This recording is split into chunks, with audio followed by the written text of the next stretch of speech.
Point commun, l'émission, sur Radio RGB 99.2 et radio-rgb.net. Prochainement, à l'affiche. Bonjour Gisèle Vienne. Bonjour. Nous allons parler d'un spectacle qui sera très prochainement à l'affiche à la scène nationale de Cergy-Pontoise, Point commun, et plus précisément au Théâtre des Louvrais à Pontoise, les mercredis 1er juin et jeudi 2 juin prochains. Il s'agit du spectacle L'étang, d'après Robert Walser. Alors, avant de parler du spectacle lui-même, nous dire quelques mots à propos de l'auteur. Alors Robert Walser est un auteur suisse du début du XXe siècle qui a une influence très importante dans la littérature germanique notamment. C'est un des premiers auteurs qui a mis au cœur de son œuvre, enfin en rôle principal, des personnages dominés, des domestiques, des commis, et qui a en ce sens fortement influencé Franz Kafka, Wedekind ensuite. Voilà. Et L'étang est une pièce en réalité qu'il a écrite pour sa sœur, qui est un texte privé qu'il n'imaginait probablement pas un jour voir sur scène, enfin qu'il soit mis en scène. Et ce texte en fait met en scène une mère qui s'appelle Madame Marty, qui a le nom de la mère de Robert Walser, et un adolescent, ses frères et ses sœurs, et cet adolescent Fritz simule un suicide pour vérifier l'amour de sa mère, parce qu'il se trouve vraiment au comble du désespoir. Et à travers cette pièce de théâtre avec de multiples personnages, Robert Walser certainement dit quelque chose à sa sœur, qu'elle est peut-être en mesure de comprendre. Dans la mise en scène que nous en faisons, c'est important de parler de Robert Walser, c'est aussi important de parler des autrices qui sont dans la pièce, c'est-à-dire les deux comédiennes et moi-même, c'est-à-dire qu'est-ce que nous disons en fait à travers ce texte-là, ou comment est-ce que nous parlons Robert Walser. C'est le seul texte qu'il a écrit en suisse-allemand, qui a été traduit en fait seulement récemment en allemand, donc c'est un des textes très peu connus et du coup nouvellement connus de Robert Walser. Et comme il a fallu le traduire en français et que c'était un suisse-allemand, donc un allemand parlé de 1902, on n'a pas souhaité imiter une langue française de 1902, mais du coup on a été vraiment dans l'interprétation, et à ce point qu'on peut parler de réécriture, d'une réécriture de plateau, un texte réimprovisé, réinventé par Adèle Haenel, Julie Shannan, donc en collaboration avec moi à la mise en scène. Ce que je veux dire par là sur ces questions de traduction, il s'agit réellement là d'une réécriture. Oui, à mon sens, juste, est-ce que vous m'entendez ? je voulais vous poser comme question justement. J'ai cru comprendre qu'il s'agissait d'abord d'une adaptation, parce que le texte dont il est question, il est plutôt court, ce texte de Robert Walser. Oui. Alors on va dire une réécriture, réellement une réécriture de plateau, c'est-à-dire le texte est réécrit, réimprovisé, réécrit par les deux comédiennes. Le texte est court à la base. Ce qui me semble important en fait, ce que j'ai trouvé très fort aussi dans le texte, c'est en réalité ce qu'il y avait aussi sous le texte et entre les textes, dans les silences. Je pense que cette mise en scène travaille beaucoup sur des déplacements perceptifs et c'est, enfin moi y compris, c'est au travail de nous permettre de déplacer notre regard, de déplacer notre écoute et d'apprendre à lire davantage tout ce qui peut se dire dans les silences, dans les immobilités, sous les textes. Donc c'est vrai que le texte était assez court, mais surtout ce que je trouve très fort, c'est que ce texte amène beaucoup de strates de texte qui sont non audibles. Et quand je parle de perception, ce qui est intéressant, c'est qu'il faut comprendre qu'on est construit à voir ou entendre certaines choses, et on est aussi construit à ne pas voir et ne pas entendre certaines choses. Et cette perception, en fait, a des enjeux politiques très clairs et très précis. Et ce que je trouve passionnant, et qui est un des enjeux de l'art, à mon sens, avec une responsabilité immense, c'est que si on veut des déplacements de société, enfin les déplacements de société se font qu'on les veuille ou pas d'ailleurs, mais si on veut être proactif, je dirais sur les déplacements de société, en fait quand on travaille sur la perception, c'est-à-dire voir autrement, voir autre chose, entendre autrement, entendre autre chose, on travaille structurellement en fait sur les systèmes qui fondent notre société. Donc il y avait pour moi cette chose très ouverte dans le texte de Walser qui est doublement dans la structure, c'est-à-dire dans le silence, dans ce qui est invisibilisé, et également structurel dans cette histoire de famille. On nous parle souvent de dynamique naturelle, de rapports naturels intrafamiliaux, alors qu'il n'y a rien de plus culturel. Donc, quels sont aussi les enjeux en fait politiques structurels dans les rapports de pouvoir naturalisés dans la structure de la famille. C'est un des enjeux également majeurs de la mise en scène et à mon sens finalement du texte aussi. Il est question donc dans ce spectacle de la détresse, voire même de la révolte de l'adolescent au cœur d'un drame familial, car il s'agit bien de cela. Et vous avez dit la chose suivante: il m'est apparu comme une évidence d'abord sensible de mettre en scène ce texte, questionnement troublant des sentiments, de l'ordre, du désordre et de la norme. Est-ce et ce drame familial qui reflète la violence de la norme sociale inscrite dans notre corps? Vous pouvez préciser cette pensée? Oui, tout à fait. C'est-à-dire que voilà, on va parler d'intimité, c'est-à-dire ce qui se passe dans le corps de cet adolescent, ce préadolescent Fritz, ce drame, ces conflits qui sont dans son corps, et l'autre degré d'intimité, c'est la famille.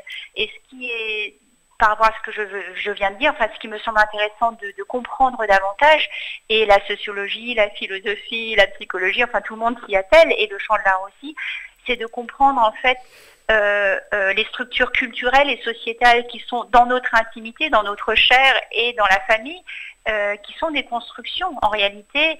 Et ce drame intime, par exemple, pour parler de l'adolescent, c'est-à-dire cette crise, même d'ailleurs ça m'intéresse sur l'adolescence en général, c'est-à-dire bon, les adolescents traversent des crises plus ou moins aiguës.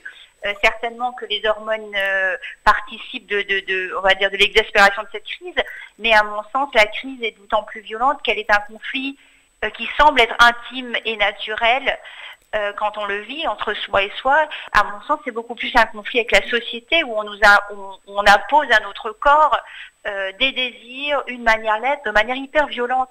Donc pour moi, la crise d'adolescence, c'est plutôt une crise effectivement de société à l'intérieur de son propre corps.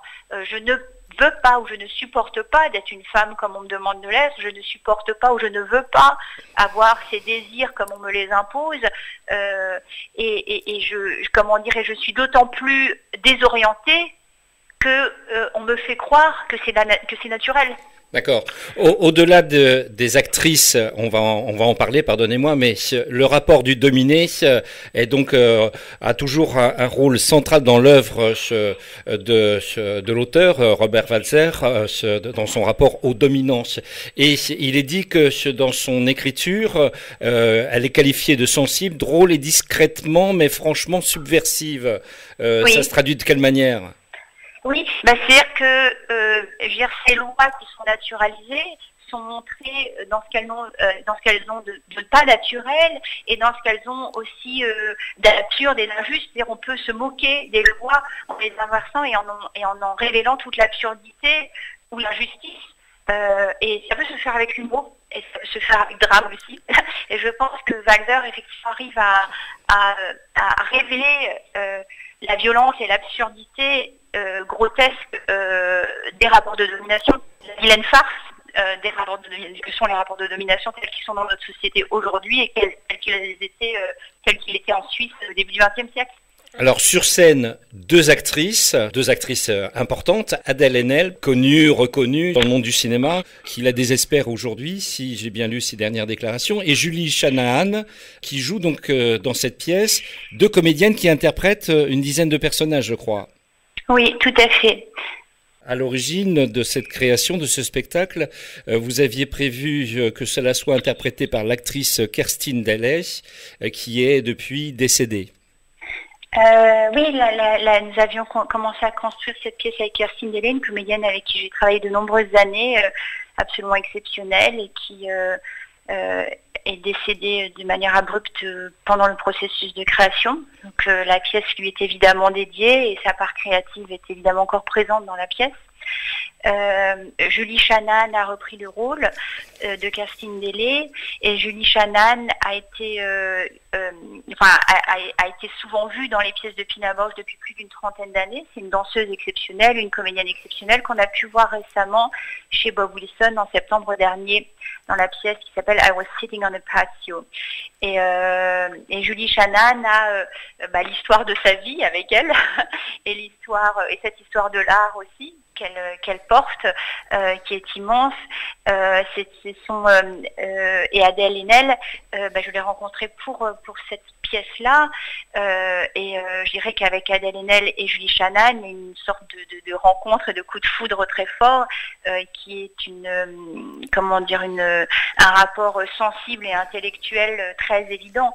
Donc, si vous voulez travailler avec Adèle Haenel et Julie Shannan sur les temps, c'est dialoguer en fait, c'est parler de sensibilité, c'est parler de politique, c'est parler de philosophie, c'est parler de sociologie, c'est de parler de monde à construire à travers le jeu et la mise en scène. C'est-à-dire que je peux parler de manière très théorique avec vous, et je peux parler de manière très théorique à travers la pratique du corps, à travers la pratique physique, à travers la pratique artistique. Donc c'est un dialogue en fait, la mise en scène. Je dialogue avec ces deux comédiennes sous cette forme très particulière qui est la mise en scène, et sous cette forme très particulière qui est ce langage spécifique de mise en scène sur lequel je travaille depuis plus de 20 ans maintenant. Alors ce qui contribue aussi à ce langage, comme vous venez d'en parler, c'est aussi la place forte, prépondérante du son et de la musique avec Stéphane O'Malley. Oui, enfin c'est Adrien Michel qui a fait tout le design sonore et qui est là en direct lorsque l'on joue la pièce, et Yves Gaudin avec ses collaborateurs Sam Dezière et Yannick Japio qui vont interpréter la lumière. Donc c'est vrai que c'est un quatuor, ça se joue en live entre la musique, le son et les deux comédiennes, et si vous voulez Adèle et Julie sont aussi des excellentes improvisatrices. Et c'est comme si on peut le penser en musique, c'est-à-dire la lumière, le son, la chorégraphie, l'espace seraient comme autant d'instruments de musique qui interpréteraient différentes lignes de la partition. On peut le penser de manière narrative. La lumière, le son, l'espace, les corps vont raconter des choses. On peut le penser de manière philosophique. Il y a toujours différentes manières d'interpréter, mais tout ça est orchestré, est très intimement orchestré, et le jeu ne s'arrête pas au corps, le jeu se développe, joue dans l'espace avec la lumière et avec le son, et le son ne s'arrête pas au son, mais il trouve son extension. Donc tout ça est extrêmement imbriqué comme une partition, je dirais comme une partition musicale ou chorégraphique qui génère de la narration et de la pensée de manière très évidente. Je retiens dans la presse qui a écrit à propos de votre spectacle ce qui a été découvert dans Les Inrecuptibles du mois de mai 2021 au sujet de ce spectacle, de cette pièce, Les Temps. Gisèle Vienne dévoile les eaux troubles de la famille. La création de Gisèle Vienne submerge par la radicalité de l'incarnation d'Adèle Haenel et donc de Julie Shannan, mais à l'époque, quand ils ont écrit le papier, il y avait une autre actrice qui était citée, Ruth Vega Fernandez. Oui. Et ils parlent dans leur papier de transe polyphonique, de cauchemars éveillés, de la famille comme berceau des névroses. Ça retient votre attention, ce genre d'article? Oui, mais chaque point de vue est un point de vue, mais ce point de vue-là fait tout à fait sens par rapport à ce qui se déploie sur le plateau et l'expérience que peut en faire le spectateur. C'est une expérience pour moi très physique du spectateur. Le spectateur, les retours que j'en ai et la manière dont c'est construit, c'est une expérience très physique qui effectivement, je l'espère, aide à dépasser les cadres perceptifs. Oui, dans JMAG. Et de ce fait, générer des questions et générer de la pensée. Dans JMAG, ce journal de Lausanne, il est dit la chose suivante: la scène s'éclaire et d'un coup, d'un seul, le spectateur est emporté dans une bourrasque sensorielle qui le ballottera jusqu'à la fin de la pièce dans un maelstrom d'émotions desquelles perleront au fil du récit ses propres réflexions. Voilà encore un joli papier. Voilà, mais écoutez, c'est une autre manière, je pense, très juste de décrire l'expérience que pourra faire le spectateur à Cergy.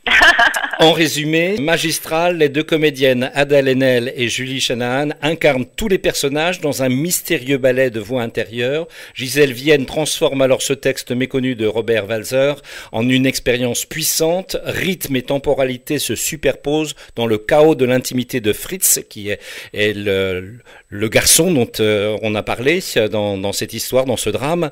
Entre volupté et transgression, mystification et vérité. Là, vous vous retrouvez également dans ces propos. Oui. et c'est vrai que on peut quand même vraiment saluer un travail très très exceptionnel de la part des deux interprètes qui réinventent et qui réfléchissent la pièce chaque soir.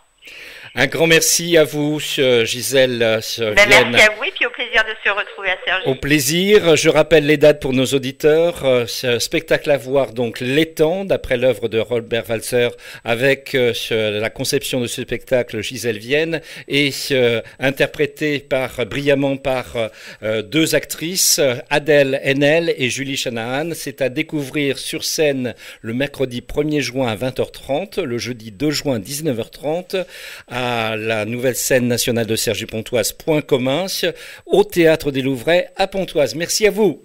Merci à vous. Bonne journée.